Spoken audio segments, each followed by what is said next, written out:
The stories you're about to hear are real. They have been taken from the reels of Hollywood movies. The names have been changed to protect the identity of those films.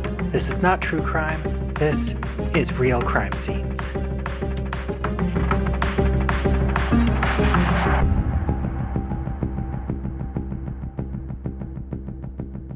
Welcome to another episode of Real Crime Scenes. I'm your host, Bubbawheat, and the story you're about to hear is a crime that occurred in a movie. The names have been changed, and additional details have been included to fill out the story and to keep the film's identity a secret. But I would love it if you would share your guesses with me on threads and social media, where I'm at Bubbawheat, or email me at realcrimescenes@gmail.com. The answer will also be revealed in our next episode, where my guest and I will discuss the movie and the crime that was committed. So for now, here is the case of the estate of Richard Titus.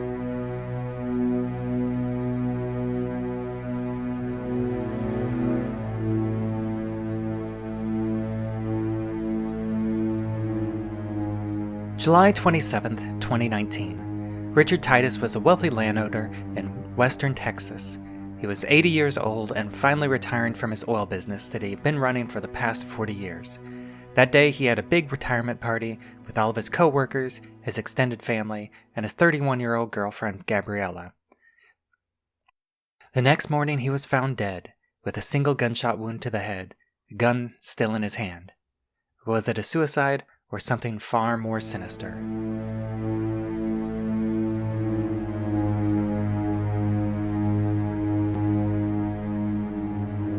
Richard Titus was born on September 3rd, 1940 in Odessa, Texas, to his middle-class parents and had a fairly normal life, made some good investments, and gained wealth through some smart decisions and a bit of luck when he hit on a large oil deposit.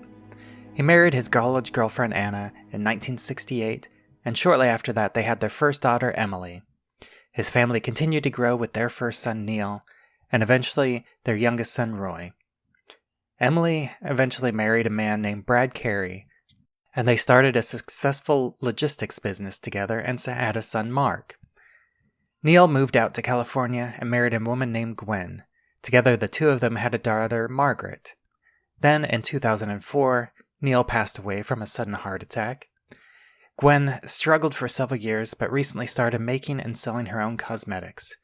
The youngest, Roy, married a woman named Jenny, and they had a son named Nathaniel. Roy decided to follow in his father's footsteps and worked his way up through Richard's oil business.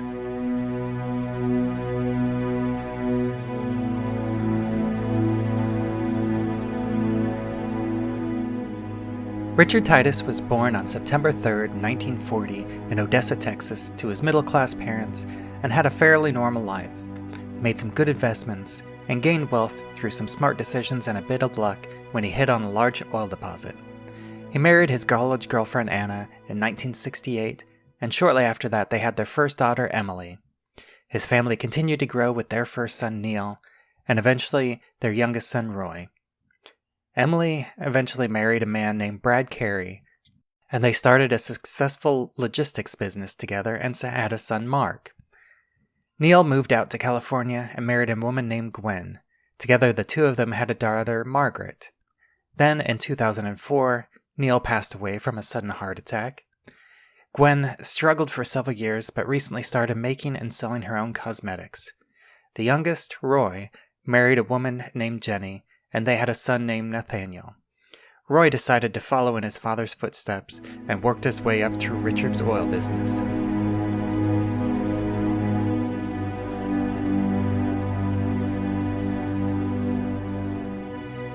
Now, all of these secrets were thought to have been well kept by each individual family member, but what they didn't realize was that Richard's retirement party was also when he decided that he wanted to clear the air with his family. After the more public event had ended, the family all gathered at his mansion in Odessa for a more intimate gathering. And during this gathering, he went through the family members one by one, exposing their dirty laundry for all to see. He then came to his biggest revelation, which was that he was dating his Puerto Rican caregiver, Gabriella. Everyone in the room was stunned. They were even more stunned when he told everyone that they were all being cut out of his fortune, which hit some of those in attendance more than others.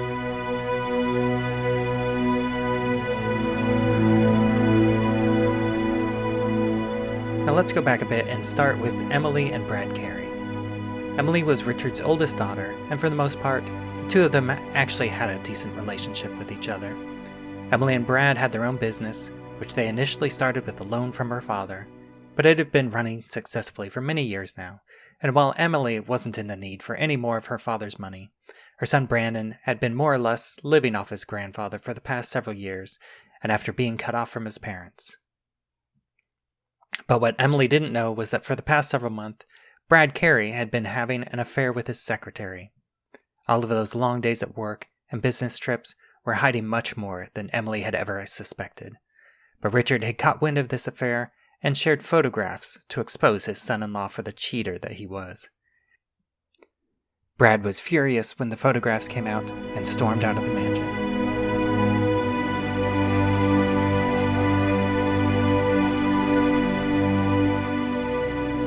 Meanwhile, Roy had been resentful of his father because he wanted to expand the oil business through fracking.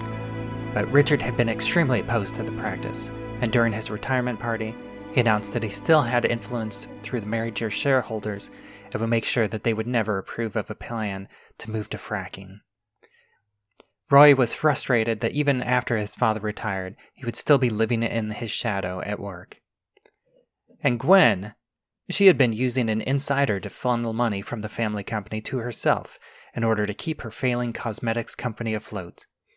Like all of the other family dirty laundry, this was revealed by Richard that he had become aware of it and that this source of income would be stopped immediately. Gwen, along with everyone else, was shocked, frustrated, and or angry with Richard, and something had to be done about it.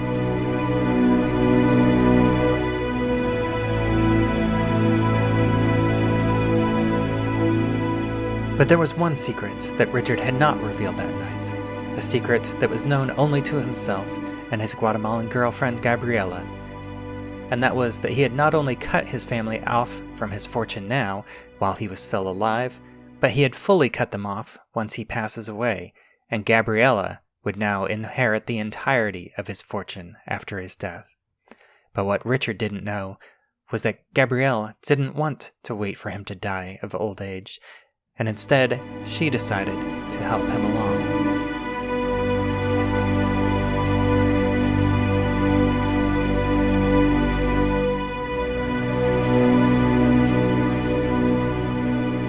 Now, according to the autopsy, the time of death was estimated to be around 1 a.m., but the gunshot was heard around 2:15 a.m., according to several of the family members that were still staying in the mansion that night.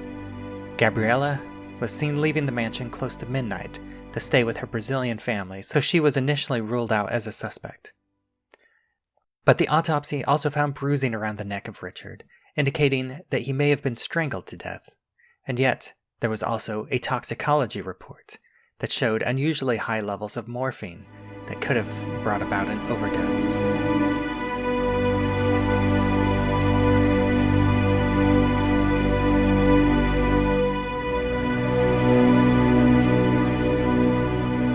What seems to have happened was that as Richard was preparing to go to bed, Gabriela gave him his nightly medicine, but purposefully administered a high dose of morphine so that he would overdose. Then she left him, passed out in bed, apparently asleep. A short while later, Roy came into his room quietly and strangled him. Richard had enough morphine in his system that he didn't wake up to put up a fight. Roy then left and went back to his room. Finally, at 2:15 a.m., Gwen came into his room and coldly shot him point blank, then placed the gun in his hand to imply that he had committed suicide, snuck out the back, and made it into her room, cleaned herself up, and rushed back to Richard's room along with everyone else who had heard the gunshot.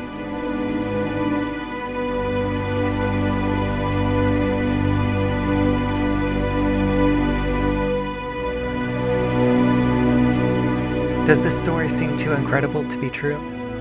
Well, that's because it wasn't. It was inspired by a Hollywood movie, only I changed several details to try and keep the identity of that movie a secret.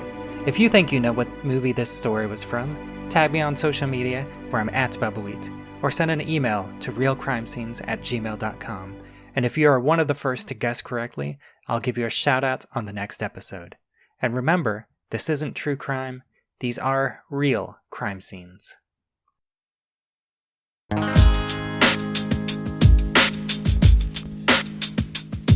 What was it about the 90s that made movies so much better?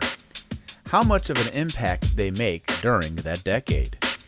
And while we're at it, can we throw around some 90s slang? Join me, Jason Soto, a lover of all things 90s, as I do a deep dive into cinema from the best era ever. Rabbit Hole Podcast present That's the Bomb, Yo! 90 hella rad movies from the 90s. You can find this show on Anchor, Apple, Google, anywhere you get podcasts from, or its home location at rabbitholepodcasts.com. And who knows, maybe even Alicia Silverstone will finally accept my date.